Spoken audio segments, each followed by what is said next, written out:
সেদিনটাও অন্য দিনের মতোই নর্মাল ছিল।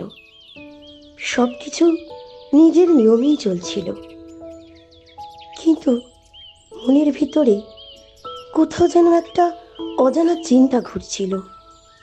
কারণটা তখনও বুঝতে পারিনি।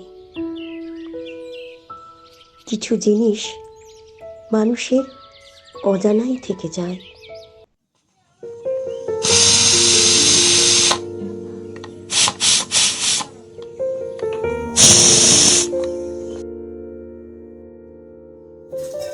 শোনো, আমি চা বানাচ্ছি, তুমি তাড়াতাড়ি রেডি হয়ে নাও।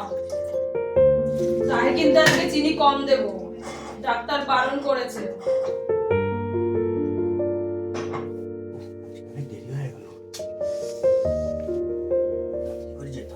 গো, চা হলো? কালকে কিন্তু দেরি হয়ে গেছিল।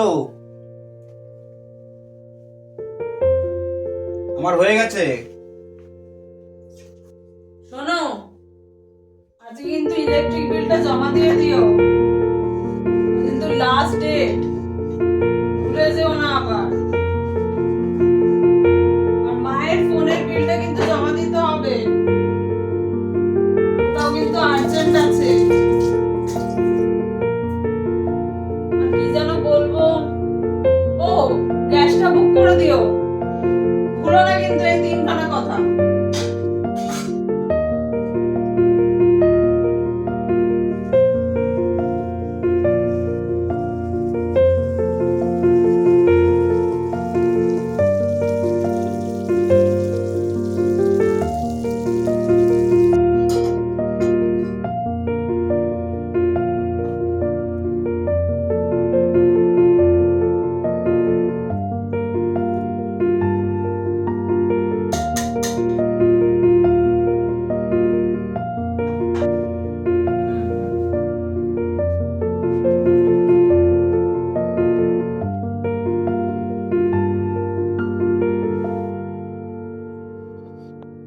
যেগুলো বললাম সেগুলো মনে আছে তো?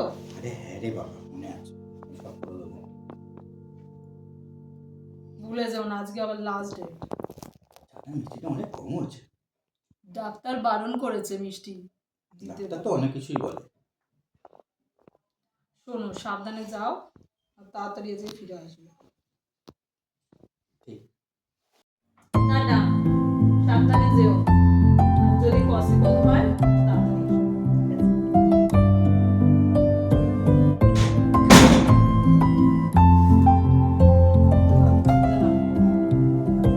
তাড়াতাড়ি কাজ টাজ সেরে নিয়ে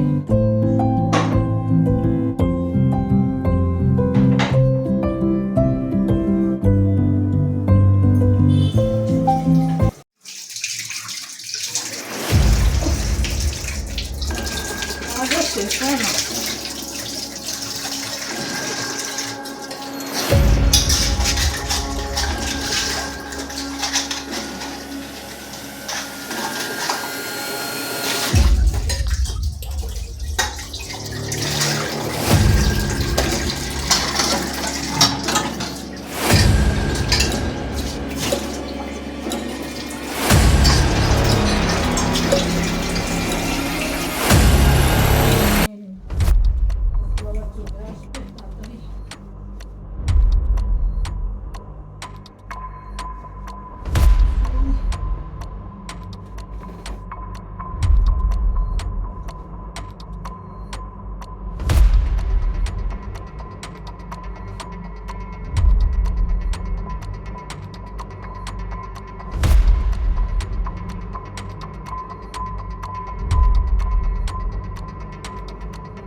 এখনো বাকি?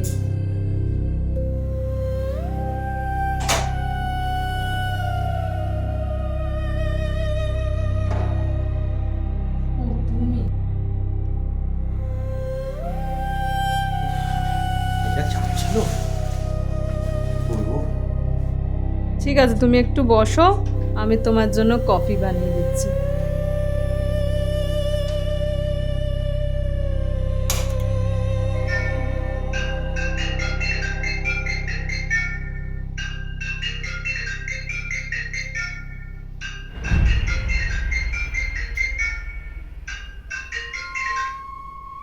হ্যালো, হ্যালো, কে বলছেন? আমি থানা থেকে বলছিলাম। হ্যাঁ বলুন। আপনি সুমিত্র সেনকে চেনেন? হ্যাঁ, আমার হাজবেন্ড। কেন? একটা খারাপ নিউজ আছে। আজ সন্ধ্যায় এক ব্যক্তি গাড়ির দুর্ঘটনায় মারা গেছে। তার পকেটে পাওয়া পরিচয়পত্রে আপনার নাম্বার ছিল। আপনি কাইন্ডলি এসে বাড়িতে শনাক্ত হয়ে যাবেন। কিন্তু এটা কি করে সম্ভব? উনি তো এক্ষুনি অফিস থেকে বাড়ি এলেন।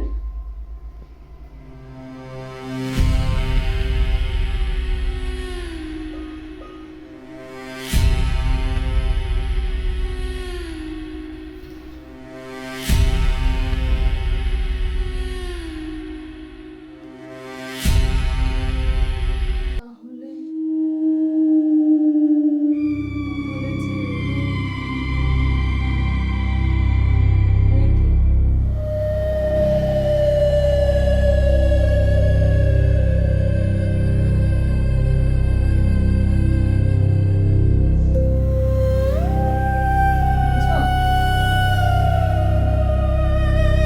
কোথায়?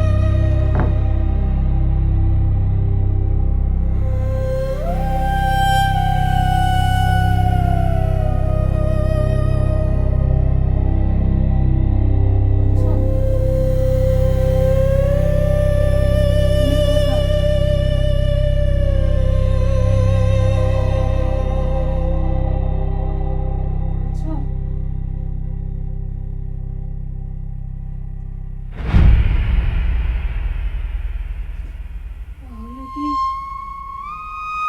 পুলিশ যেটা বললো এটা সত্যি?